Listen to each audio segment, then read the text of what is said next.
Moje ďalšie potulky ma priviedli do kempu Josef, ktorý sa nachádza blízko obce Dubňany v okrese Hodonín v Juhomoravskom kraji. Je situovaný za obcov a preto má dosť veľký potenciál. Hneď po mojom príchode a nahlásení sa na miestnej recepcii si idem a nachádzam exkluzívne miesto, odkiaľ mám kontakt s celým kempingom. A samozrejme, že som tu prvýkrát, takto tu musím rýchlo celé preskúmať.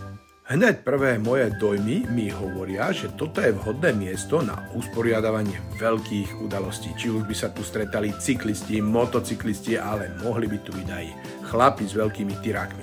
Nakoľko toto miesto je dosť za dedinou. A má dobrý prístup a veľmi veľký priestor. A ako som zistil, nie je tu len miesto pre stany karavany, ale dokonca tu majú aj obytné chatky. V okolí nachádzam pekne udržiavanú zeleň a zistujem, že svoje prístrežky je možné rozložiť aj v tieni stromov. V čase môjho príchodu v piatok sa tento kemping docela zaplňal. Tip na toto miesto mi dal Lukáš, ktorý organizuje Single Vines. Tu teraz môžem takto natočiť celý tento kemping, ktorý je tuto medzi viničmi. A je to tu veľmi zaujímavé miesto, ktoré navštevujú tunajší miestni. Nikdy by som sa o ňom nedozvedel, keby tu neboli vinné pivničky a to si pozrieme neskôr. Toto miesto má veľké pódium, trvale postavené, ktorom môže vzniknúť kadejaký dobrý festival. A hneď vedľa susedí aj penzión u Janky, kde je možné zase ďalšie ubytovanie. Myslím, že pre ľudí, ktorí žijú v okolí v panelákoch, je to úplne krásne útočisko na to, kam vyraziť na víkend. Ale aj samozrejme na dlhšie. Deti si tu prídu na svoje. Dokonca tu majú vybudovanú možnosť v lete sa schladiť vo vode. Krásne sa vyblázniť a rodičia si to môžu užiť z pohodlia lehátka. A ak na deti príde malý hlad, nemusia sa o to starať, je tu aj malý bufet, ktorý sa postará o vaše žalúdky. Ale aj uhasí smäd, aby ste si v kľude mohli s priateľmi posedieť.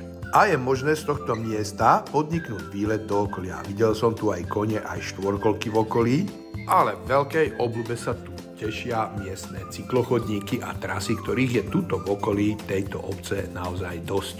Prevedú vás s týmto regiónom a môžete vidieť zaujímavé miesta, zaujímavé veci a najdôležitejšie, čo je môžete navštíviť nedaleké vinné pivničky, ktorých je tu naozaj v okolí veľké množstvo. Ja osobne som navštívil Šidleny, čo je miestna časť blízko obce Miletice a mal som z toho veľmi dobrý zážitok.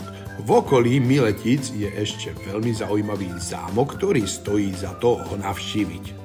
Vo vnútri tohto areálu nájdete rôzne zaujímavosti ako dobové kostýmy, bažanticu, ale súčasťou je aj veľká krásna francúzska záhrada, dokonca sa tu konajú aj svadobné obrady.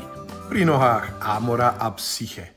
A je možné sa tu obliecť do replík dobových šatov a zažiť tu tak atmosféru 18. storočia. Cítiť sa ako princ, princezna, hrabie alebo hrabienka. A v samotnom srdci tejto perly juhovýchodnej Moravy si môžete vychutnať aj parádnu kávu, ale na to, vážení priatelia, si sem už musíte zavítať sami.